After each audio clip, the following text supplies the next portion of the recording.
Now, James, we talked about the new level cap. We've talked about new operations, new heroic content. How are the operations going to affect gearing, and how is it going to make the other operations or some of the other content kind of lower tiered, or is it going to scale?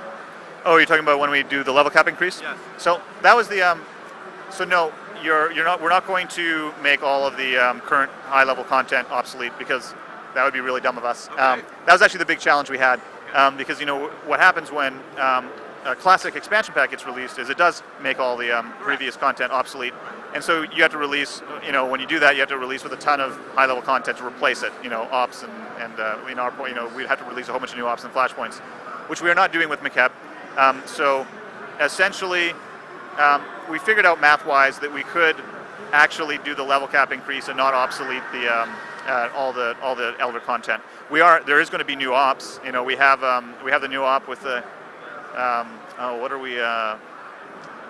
We're Cthulhu-esque. Yeah, the name is slipping. Anyways, we're also doing nightmare modes. We're doing extra nightmare modes on ops. So we're continuing to increase the difficulty. We want to give guilds challenges. That's one of the big things. We know that our top end guilds want to feel like they have a challenge, and so they feel a sense of accomplishment when they beat the most difficult ops. We're also introducing another tier. We're always looking at introducing new tiers of gear, so we are working on a new tier of gear. Next question. Yeah, so players are gonna, and we've taken a lot of the feedback that we got from the last tier of gear in terms of what they looked like, and we've taken that to heart. We're always listening to our fans, so I think players will be really excited by the next tier of gear. Now, Rise of the Raccoons was a major hit. Everybody loved that. I don't think we've ever heard really anybody who expressed any kind of disappointment or criticism of the event. In the presentation, they talked about the fact that we're going to be seeing more events like that. When? Well, it's going to be a surprise. We have an events team working on it, so but we don't want to. We have to surprise the player base. We want it to feel organic. Just they log in one day and some crazy stuff's going down. Okay. Character transfers are obviously a big deal right now. There's some concerns about player population. People want to move to more densely packed servers. There's even Daniel even talked about what's now being called mega servers. When are we going to start to see some of that, and how is that going to progress?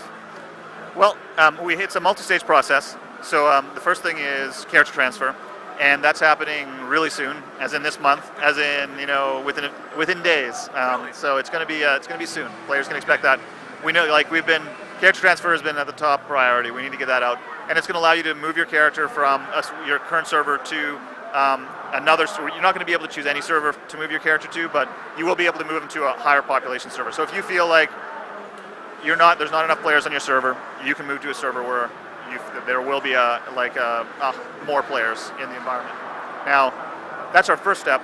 I can't go into details on our second and third step. I can say that we are, when Daniel alluded to mega servers, we're working on technology that's going to help us really make what we hope the experience more seamless, and basically give players the feeling of a bigger universe with more players available. We want players to go to Worlds and for them to feel populated and crowded, so that it's much easier to find friends, and just to give that, it's really important to have that sense of environment that you are part of this larger universe where there's tons of other players around. We know that that's one of the number one things an MMO has to do. That's why it's called a massively multiplayer game. So we're not ignoring it. It's just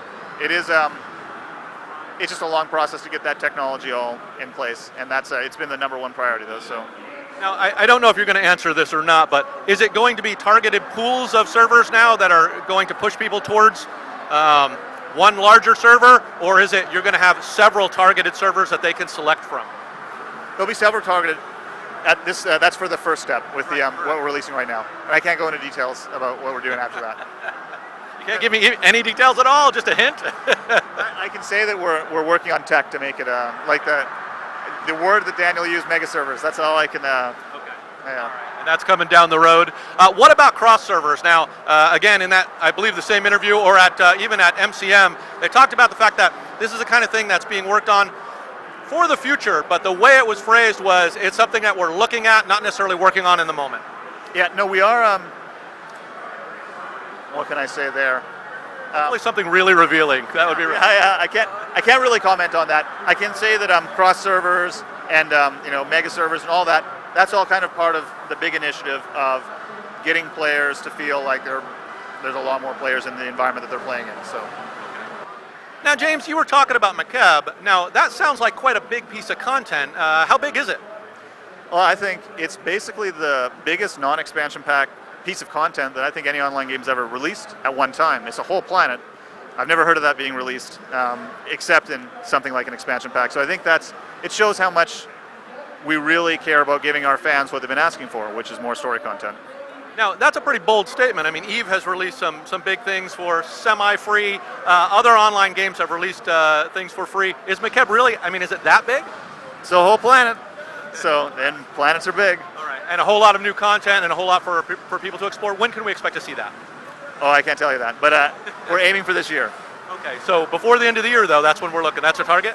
Yeah, that's the target. James, thank you so much for talking to us today. We really appreciate your joining us. And this is Jeff Hollis for TORWars.com, and we are signing off. James, you have the last word. Tell us one thing about stuff that's coming up that people may not know.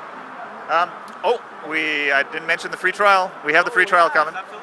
And that's another thing that's going to really help us, especially at the early levels. We're going to see a big influx of people who don't want to try out the game because they don't want to put down the money for the box, or they're worried about the subscription cost, but they want to give it a try. Now those guys are going to be given a try. So I think that's going to make the earlier levels like a lot more. There's going to be a lot more players coming in, and that's going to help as well in terms of making the game world feel more alive.